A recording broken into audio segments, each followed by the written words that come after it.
12 जून किसी के लिए ये कैलेंडर की एक साधारण सी तारीख हो सकती है, लेकिन भारत के सैकड़ों परिवारों के लिए ये वो दिन है जिसके बाद जिंदगी कभी पहले जैसी नहीं रही। एक साल पहले इसी दिन दोपहर के वक्त अहमदाबाद एयरपोर्ट पर सब कुछ सामान्य था।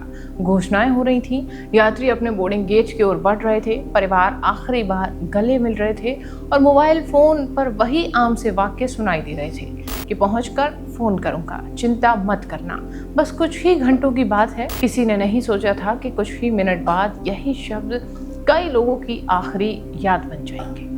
नमस्कार, मैं हूं निकिता और आप देख रहे हैं खबर एक्सपर्ट। एयर इंडिया की फ्लाइट AI-171 लंदन के लिए तैयार थी। 241 यात्री और क्रू सदस्य अपने अपने सपनों, जिम्मेदारियों और उम्मीदों के साथ विमान में सवार हुए। किसी के बैग में नौकरी से जुड़े कागजात थे, कोई अपने बच्चों के लिए तोहफे लेकर जा रहा था, तो कोई नई जिंदगी शुरू करने के सपने बुन रहा था, तो कोई अपनों से मिलकर वापस अपने काम पर लौट रहा था।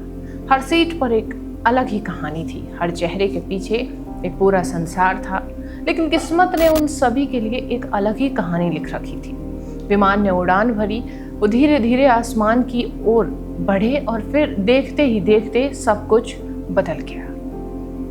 एक ऐसा हादसा जिसने सिर्फ 241 लोगों की जान नहीं ली, बल्कि सैकड़ों घरों की हंसी छीन ली, माँओं की आंखों से नींदें छीनी, बच्चों से उनका सहारा छीन लिया और कई परिवारों से उनका पूरा का पूरा भविष्य छीन लिया।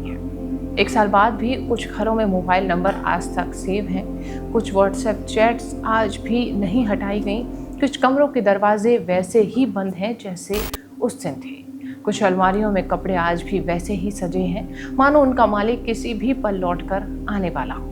बालोत्रा की खुशबू भी उन्हीं यात्रियों में शामिल थी। शादी को अभी कुछ ही महीने हुए थे कि वो अपने पति के साथ लंदन में नई जिंदगी शुरू करने का सपना लेकर घर से निकली थी। परिवार खुश था, भविष्य को लेकर उत्साहित था, लेकिन आज उसी घर में खुशबू की तस्वीरें हैं, उसकी यादें हैं और उसके अधूरे सपने हैं जो कभी पूरे नहीं हो सके। सूरत का एक परिवार ईद मनाकर वापस लौट रहा था। बांसवाड़ा का एक डॉक्टर परिवार वर्षों बाद एक साथ रहने की उम्मीद लेकर विमान में बैठा था। केरल की एक नर्स अपने बच्चों के बेहतर भविष्य के लिए संघर्ष कर रही थी। एक बेटी पहली बार हवाई जहाज में बैठी थी।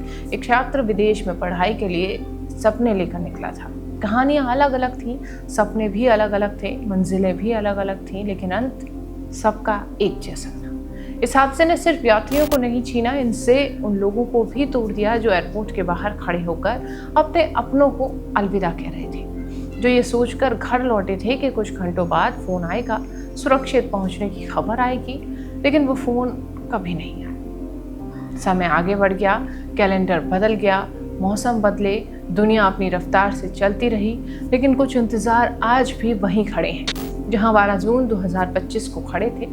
आज भी कुछ माएं दरवाजे की हल्की सी आहट पर चौंक जाती हैं। आज भी कुछ पिता अपने बच्चों की तस्वीरों के सामने देर तक बैठे रहते हैं। आज भी कुछ परिवारों की यकीन नहीं होता कि एक पूरा साल बीत चुका है, क्योंकि हादसे का एक दिन खत्म हो जाता है, लेकिन उनसे पैदा हुआ खालीपन कभी खत्म नहीं होता। समय जख्मों पर परत जरूर चढ़ा देता है, मगर कुछ दर्द ऐसे होते हैं जो उम्र भर साथ रहते हैं, और शायद यही इस त्रासदी की सबसे बड़ी सच्चाई है। उस विमान में बैठे 241 लोग उस दिन चले तो गए थे, लेकिन उनके पीछे छूटे लोगों का सफर आज भी जारी है।